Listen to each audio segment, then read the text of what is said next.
12ই ফেব্রুয়ারি নির্বাচনে জনগণের সামনে একটি বিষয় কিন্তু প্রমাণিত হয়েছে। জনরায়ের প্রতিফলন ঘটে, জনপ্রশাসনের পক্ষে সুষ্ঠু নির্বাচন পরিচালনা করা সম্ভব।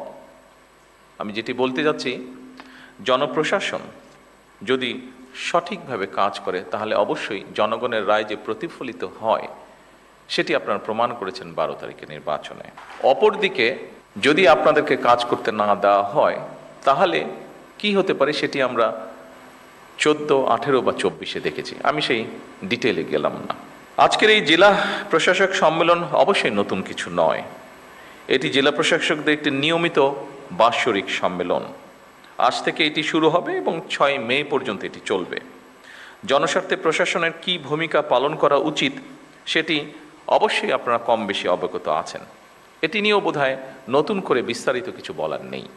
তবে এটি যেহেতু বর্তমান গণতান্ত্রিক সরকারের সঙ্গে আপনাদের প্রথম আনুষ্ঠানিক বৈঠক, সেহেতু সরকারের গৃহীত নীতিমালা এবং জনপ্রশাসন সম্পর্কে সরকারের কিছু পদক্ষেপ বা পর্যবেক্ষণ এবং নির্দেশনা নিয়ে মূলত আমি আপনাদের সামনে কয়েকটি কথা তুলে ধরতে চাই বা বলতে চাই।